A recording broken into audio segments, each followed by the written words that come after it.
जा रहे हैं। तमाम प्रश्नों का हल निकालने का प्रयास करेंगे, सर से पूछेंगे। सर, क्या कुछ लग रहा है इंडिया गठबंधन की ओर से? सबसे पहला प्रश्न मेरा यही रहेगा कि आपको चुना जा रहा है, आपकी नामों का जो है सो अनाउंसमेंट किया जा रहा है। नहीं, अभी तक कोई ऐसी नहीं है, लेकिन सबसे ज़्यादा ज़रूरी ये है अगर यदि आपको भाकपा माले से आपको उम्मीदवार बना दिया जाता है, तो आपके पास क्या रोड मैप होगा? क्योंकि आपके विपक्ष में बहुत कद्दावर नेता जो एक बार अभी पूर्व में सांसद हैं, यादव जी हैं, अन्नपूर्णा देवी कह सकते हैं उनको, और वर्तमान में कई अन्य लोक पार्टी जैसे एक और मनोज यादव जी छात्र करके हैं, वो भी आ रहे हैं। कैसे देखते हैं सर वहाँ से कैसे देखिए पिछले ऑफर किया जाए कोडरमा लोकसभा से, तो आप चुनाव में आएंगे? जिनके भाकपा माले चुनाव लड़ेगी कोडरमा लोकसभा सीट से। और सीधी सवाल है, और सवाल ये है कि आप इतने दिनों से बगोदर के विधायक हैं, लोकप्रिय विधायक हैं सर, कैसे काम करते हैं, कैसे आपका तरीका क्या होता है सर? लोगों का इच्छा होता है कि काश मैं उनके जैसा कर पाता, क्योंकि आपने अभी वर्तमान में झारखंड के सबसे लोकप्रिय विधायक एवं उत्कृष्ट विधायक का खिताब भी जीता, आपने नाम किया। काम कैसे करते हैं विनोद सिंह, सोचते कैसे? नहीं, देखिए सबसे हमारी कोशिश है जिसको अभी हमारे साथ बगोदर के लोकप्रिय विधायक विनोद सिंह जी हैं, और झारखंड के सबसे उत्कृष्ट विधायक में से एक हमारे साथ बैठे हैं। सबसे पहले सर आपका बहुत स्वागत है सफर से। जी शुक्रिया।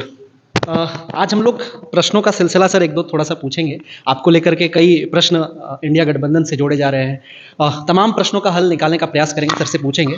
सर, क्या कुछ लग रहा है इंडिया गठबंधन की ओर से? सबसे पहला प्रश्न मेरा यही रहेगा कि आपको चुना जा रहा है, आपकी नामों का जो है सो अनाउंसमेंट किया जा रहा है। नहीं, अभी तक कोई ऐसी नहीं है, लेकिन सबसे ज़्यादा ज़रूरी ये है कि इस बार का जो लोकसभा चुनाव है वो एक महज आम चुनाव नहीं है कि पूरे 10 सालों में देखें जो हमारी 75 सालों की विरासत है वो तहस नहस की जा रही है।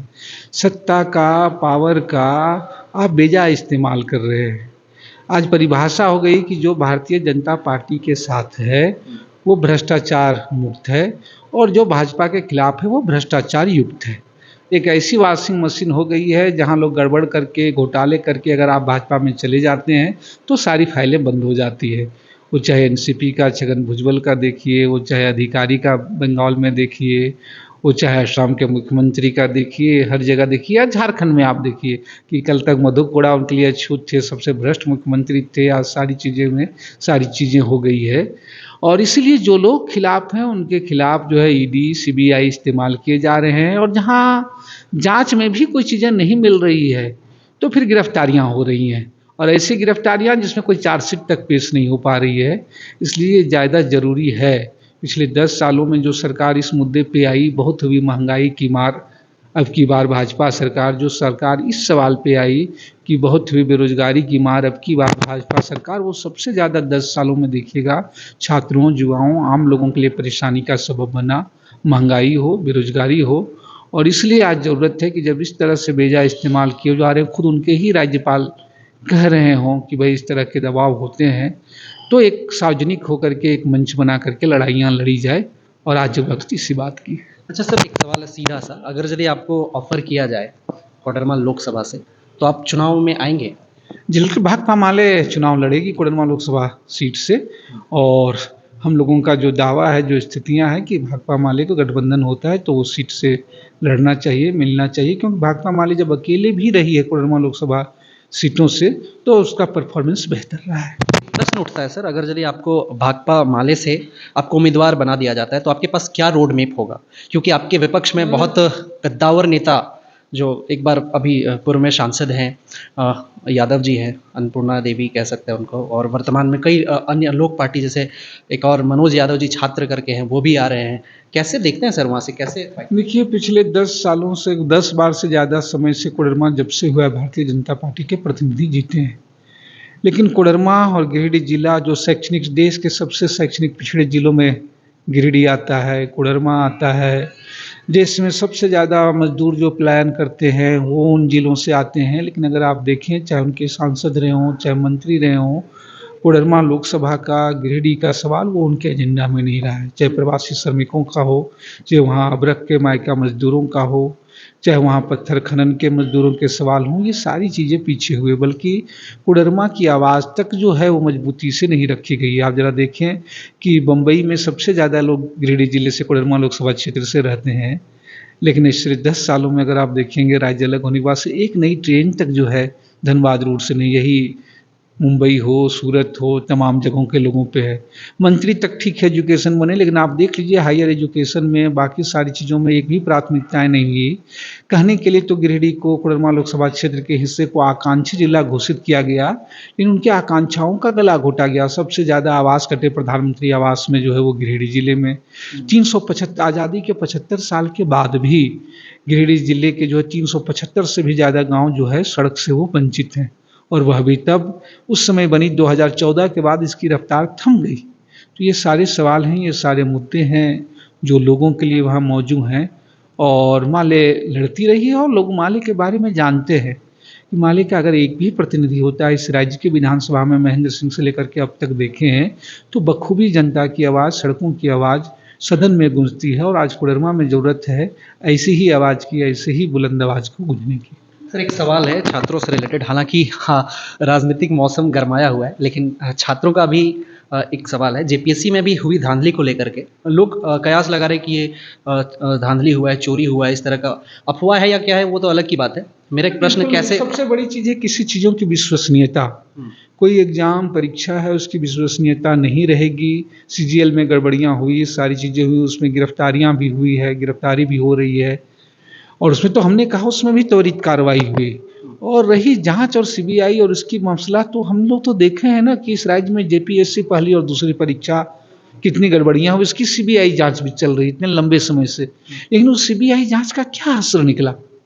रही वर्तमान इसलिए करें परीक्षाओं के बारे में, और झारखंड में परीक्षाओं से ज़्यादा कि नौकरियां बंद की जाए, नौकरियां बंद की जा रही है केंद्र से लेकर के हर जगहों पे, राज्य भी उसी नक्शे कदम में चल रही है, तो नौकरियों के लिए मारामारी होगी। परीक्षा के पैटर्न बदलने की ज़रूरत है, उसके बारे में सोचे जरने की ज़रूरत है। और अभी जेपीएससी में दो सेंटरों पर बड़ी बात हो रही है, हमने पहले भी कहा, मैं फिर दोहराना चाहूँगा, ये दोनों की जाँच होनी चाहिए। अगर ये दोनों सिंगल मसले हैं तो वो दोनों परीक्षा सेंटर की परीक्षा रद्द करके फिर से ले जाना चाहिए। और यदि ये दोनों सेंटर के सुराग मिलते हैं कि नहीं, इसके तार कहीं अन्य जो परीक्षाओं से वह भी जुड़े हुए हैं, तब फिर सरकार को आगे का फैसला लेना चाहिए। सर एक निजी सवाल है, और सवाल ये है कि आप इतने दिनों से बगोदर के विधायक हैं, लोकप्रिय विधायक हैं सर, कैसे काम करते हैं, कैसे आपका तरीका क्या होता है सर? लोगों का इच्छा होता है कि काश मैं उनके जैसा कर पाता, क्योंकि आपने अभी वर्तमान में झारखंड के सबसे लोकप्रिय विधायक एवं उत्कृष्ट विधायक का खिताब भी जीता, आपने नाम किया। काम कैसे करते हैं विनोद सिंह, सोचते कैसे हैं? नहीं देखिए, सबसे हमारी कोशिश है जिसको लेकर के सबसे बड़ी बात है कि निर्भरता जनता पे। एक ऐसे दौर में जब आप देख रहे हैं इलेक्ट्रोल जहाँ पर, जिसको आप गांव में कहते हैं ना कि जिसका खाता है आदमी उसका सोचता है, तो भाकपा माले या विनोद सिंह पूरी तरीके से जनता पे निर्भर है, उनके सहयोग पे निर्भर है। और इसीलिए भाकपा माले जैसे लोगों की, हम लोगों की वो प्रतिबद्धता बनी रहती है। और एक प्रतिनिधि के रूप में हमारी कोशिश रहती है कि जो सवाल रहे वहाँ भी या राज्य के कहीं भी हों, चाहे छात्र हों, युवा हों, उन सवालों को राज्य तक, सरकार कोई भी हो, मंत्री कोई भी हो, मुख्यमंत्री हो, वहाँ तक बढ़ाया जाए, वहाँ तक बात किया जाए, वहाँ तक लड़ा जाए। और हमारी प्रतिबद्धता हमेशा सरकारों के साथ नहीं, जनता के सवालों के साथ है, थी और आगे भी रहेगी। एक सवाल है सर, अभी वर्तमान में दिल्ली के एक मुख्यमंत्री अरविंद केजरीवाल को गिरफ्तार कर लिया गया ईडी के द्वारा, कुछ टिप्पणी करेंगे विनोद सिंह जी? बिल्कुल स्पष्ट है कि ईडी और इस तरह की जो संस्थाएं हैं वो तमाम सिर्फ राजनीतिक रूप पे कार्रवाई कर रही है। रही बात भ्रष्टाचार का सवाल है, तो जाहिर सी बात है जो सत्ता में सबसे ज़्यादा मजबूत तरीके से रहता है, करप्शन भी सत्ता से जुड़े हुए, और आज भारतीय जनता पार्टी है, उनके लिए यही परिभाषा है। इसलिए आपने देखा, हमने आसाम में देख रहे हैं, हमने महाराष्ट्र में देखा, बंगाल में देखा, अगर ये सारे लोग भारतीय जनता पार्टी में शामिल हो जाएं तो इनके सारी चीज़ें माफ़ है। और इसीलिए इस तमाम घटनाओं या इस केजरीवाल की घटना में देखें कि भाई मसला, आरोप यही लगाया जा रहा है कि एक शराब की नीति बनाई गई और उस नीति के लिए जो है वो चंदा जो है सो आप में दिया गया, ये आरोप है। अभी तक 6 महीने के बाद भी कितने हुए, चंदा कहाँ गई, राशि किस खाते में मिली, वो प्रमाण नहीं जुटे। लेकिन हम एक सेकंड के मान भी लेते हैं कि अगर ये सही है, अगर ये सही है, तो अभी इलेक्ट्रल बॉन्ड के फासले देखें, इसी मामले में देखेंगे तो जो अरविंद फार्मा कंपनी है, जो शराब से जिसको ये हुआ, उसने खुद 52 करोड़ से ज़्यादा इलेक्ट्रल बॉन्ड जो है भाजपा को दिए हैं। यहाँ तक कि उनके रेड्डी जब गिरफ्तार हुए तो गिरफ्तार होने के बाद फिर 5 करोड़ रुपये का इलेक्ट्रल बॉन्ड उन्होंने खरीदा, और आज वो सरकारी गवाह बन गए।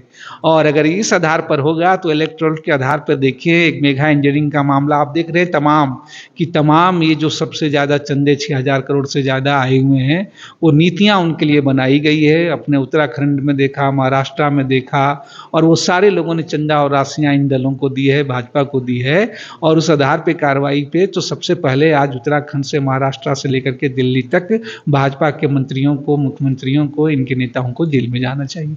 चलिए, बहुत धन्यवाद सर। बाकी आप क्या सोचते हैं बगोदर के लोकप्रिय विधायक के कथन को लेकर के, अपनी वक्तव्य को लेकर के अपनी प्रतिक्रिया हमें ज़रूर साझा करें। नमस्कार, जय हिंद।